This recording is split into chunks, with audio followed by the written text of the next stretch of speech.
Merci beaucoup. Merci pour l'invitation dans cette magnifique ville et magnifique hôtel, pour en plus parler d'un sujet que j'affectionne vraiment beaucoup, qui est quasiment une passion, le microbiote intestinal. Alors, ce qui m'a été demandé dans ce topo, donc il y avait Patrick qui m'a demandé écoute, il faut que tu déconstruises tous les mythes autour du microbiote intestinal, il y en a marre d'entendre parler de trucs, que c'est magique et tout ça. Et puis Khalid, il me dit il faudrait que tu fasses un truc pratique pour les pédiatres. Alors, tu te débrouilles avec ça. Et donc, ce que j'ai essayé de faire, c'est, et bon, vous me direz si à la fin ça ira ici, c'est essayer de donner un petit peu des clés de compréhension, parce que, un peu comme disait Pierre-Marie hier en orthopédie, eh ben, quand on a compris, et bien après, on peut aborder les situations présentes et futures, parce que, comme vous savez, c'est un champ en pleine évolution. Et donc, essayez de vous donner les clés pour comprendre ce que vous allez voir aujourd'hui et plus tard. Alors, puisqu'il faut démystifier, effectivement, il y a des choses qui sont un peu irritantes. Chaque article commence par il y a le microbiote, c'est hyper important, il y a 10 fois plus de bactéries dans l'intestin que de cellules humaines. Est-ce que c'est vrai? Est-ce que c'est faux? C'est faux. Le ratio est d'à peu près 1 sur 1, donc malgré tout, c'est quelque chose d'important. Hein, c'est de l'ordre de 100 000 milliards de bactéries. C'est à peu près le nombre d'étoiles qu'il y a dans la Voie lactée, pour vous donner une petite image. Donc ça fait beaucoup, mais voilà. Donc ce n'est pas une grossière erreur, mais c'est irritant. La deuxième chose, c'est qu'on n'arrête pas de dire oui, c'est un nouvel organe, ça pèse 2 kilos, etc. Donc, est-ce que c'est vrai ou est-ce que c'est faux que votre microbiote intestinal vous rajoute 1 à 2 kilos? Vous avez compris, on démystifie. Alors, il y a eu des études, hein, c'est-à-dire la réponse, elle est quand même scientifique, qui ont regardé juste après une mort subite quel était le volume du contenu fécal, et ils sont arrivés à peu près 400 grammes de poids sec.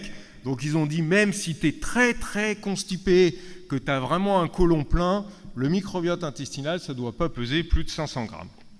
Bon, ça c'était, disons, c'était un peu en apéritif, un peu pour se détendre. Maintenant, on va arriver sur des concepts un peu plus importants. Alors, ce qu'on entend aussi beaucoup, c'est le microbiote du nouveau-né est hérité de sa maman à la naissance. Alors, est-ce que c'est vrai, est-ce que c'est faux ? C'est en partie, effectivement.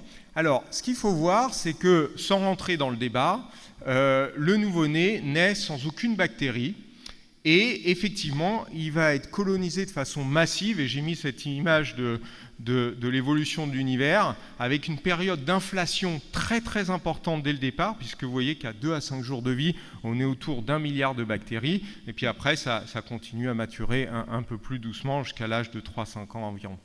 Et donc, dans cette période initiale, bien sûr, les premiers colonisateurs vont venir de l'environnement immédiat et donc de la maman, mais très vite, il va se coloniser par d'autres bactéries de l'environnement.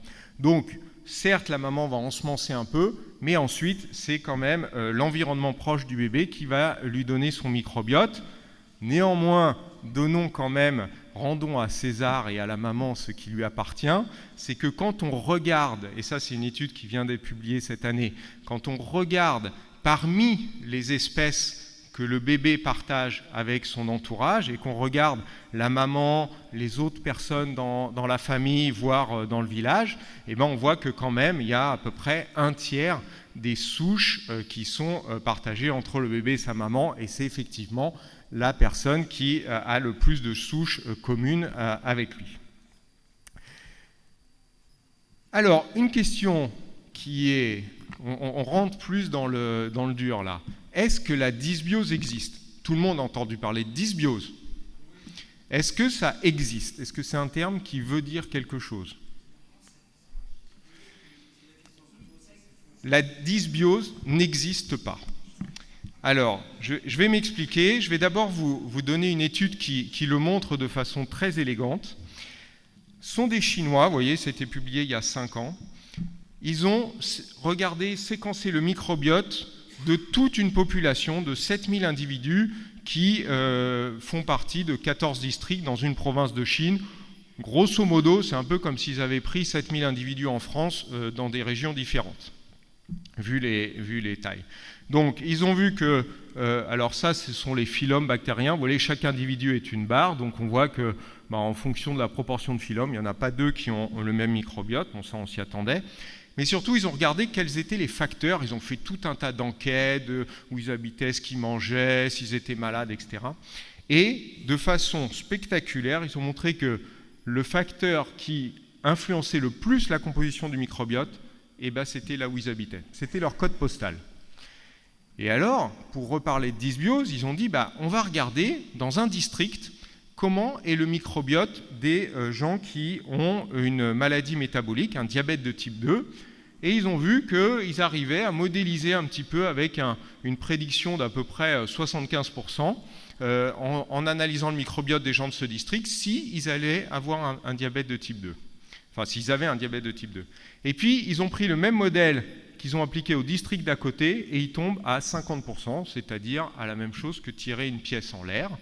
Et donc, il n'y avait plus du tout d'effet prédictif. C'est-à-dire que les modèles de dysbiose de la maladie métabolique dans un district n'étaient pas extrapolables à un district à côté.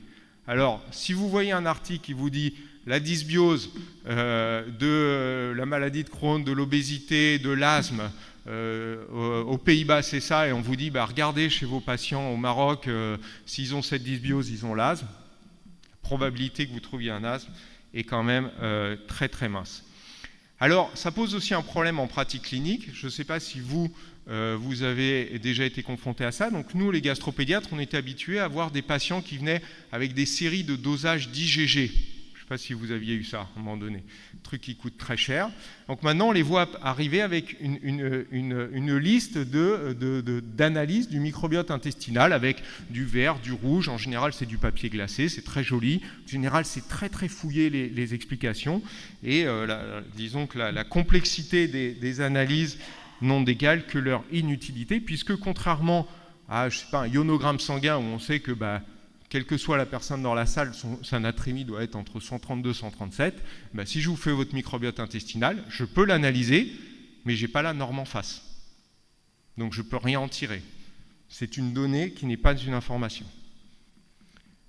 Alors, tous ces mythes et tout ça ont été publiés ici dans un article, vous voyez, qui est apparu le mois dernier, je les passe, mais si ça vous intéresse, il y a tout un tas de mythes sur le microbiote intestinal qui peuvent être comme ça déconstruits.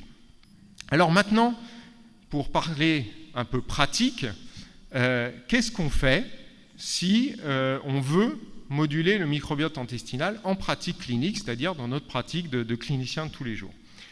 Alors, pour faire une métaphore et pour essayer de comprendre les différents moyens de moduler le microbiote intestinal, disons que votre microbiote intestinal, c'est un écosystème, c'est une prairie.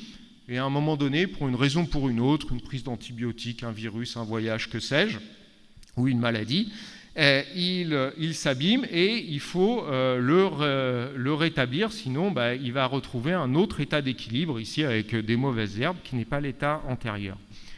Alors pour ressemer votre pelouse, vous avez plusieurs moyens. Soit vous utilisez des graines, vous réensemencez, vous donnez ce qu'on appelle des probiotiques, dont la définition est écrite ici, qui sont des micro-organismes vivants qui ont un effet positif sur la santé. Soit vous donnez de l'engrais, ça ce sont les prébiotiques, c'est-à-dire un substrat qui va être sélectif à faire pousser des bactéries d'intérêt. Et puis, si avec ça, vous n'y arrivez pas, vous pouvez remettre un rouleau de pelouse, et ça, c'est la transplantation fécale, qui est, et vous le savez probablement, un traitement aujourd'hui dans le soin courant, dans une indication très précise, qui est la colite récidivante à Clostridioides difficile. Mais le problème, c'est que, contrairement à un médicament classique, là, il y a une étape intermédiaire, c'est-à-dire vous allez donner une souche pour changer un écosystème et vous espérez que le changement de cet écosystème va avoir un effet bénéfique sur votre patient. Donc déjà, il faudrait que la souche s'implante. Or, qu'est-ce qui a été démontré de façon extrêmement brillante par cette équipe israélienne en 2018 ? C'est que ça ne s'implante pas chez tout le monde. Alors, qu'est-ce qu'ils ont fait ? Ils ont pris des volontaires sains, donc sains et très volontaires, parce qu'ils ont eu au total, comme vous voyez, 2 coloscopies. Il y en a à qui ils ont donné une soupe de probiotiques, il y avait 11 souches de mémoire, et un autre du placebo. Ils ont regardé le microbiote partout, en haut, en bas, dans les selles, dans les biopsies, etc., à la fin de la supplémentation et un petit peu à distance.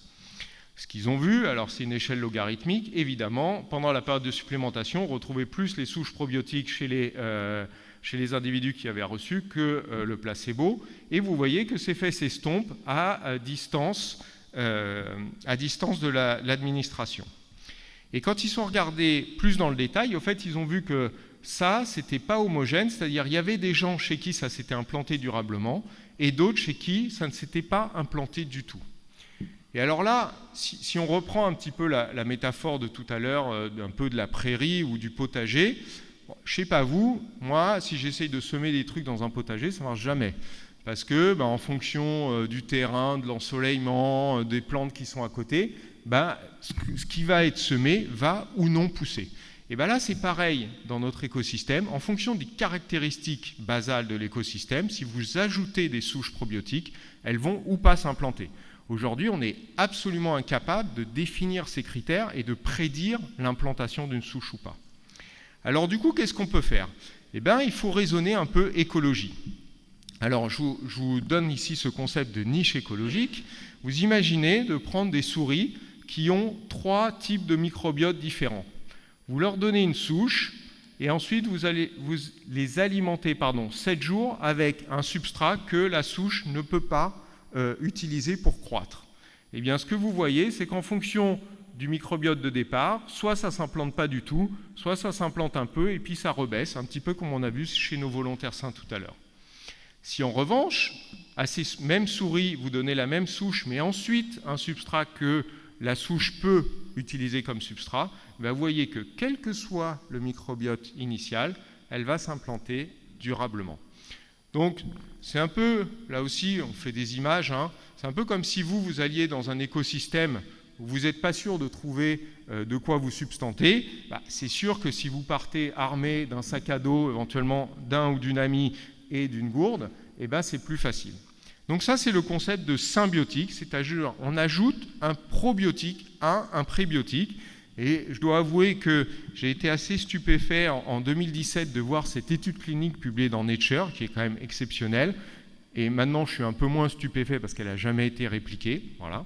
Et vous savez, plus une revue a un haut impact factor, plus ils sont à la recherche de scoop et plus la probabilité que les choses ne soient pas confirmées est élevée, contrairement à ce qu'on pense habituellement. Et ce n'est pas vrai qu'en médecine.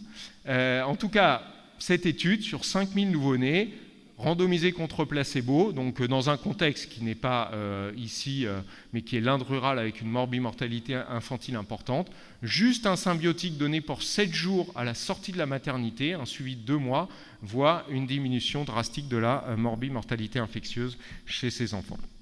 Et donc ça, c'est le symbiotique, donc un probiotique et un prébiotique.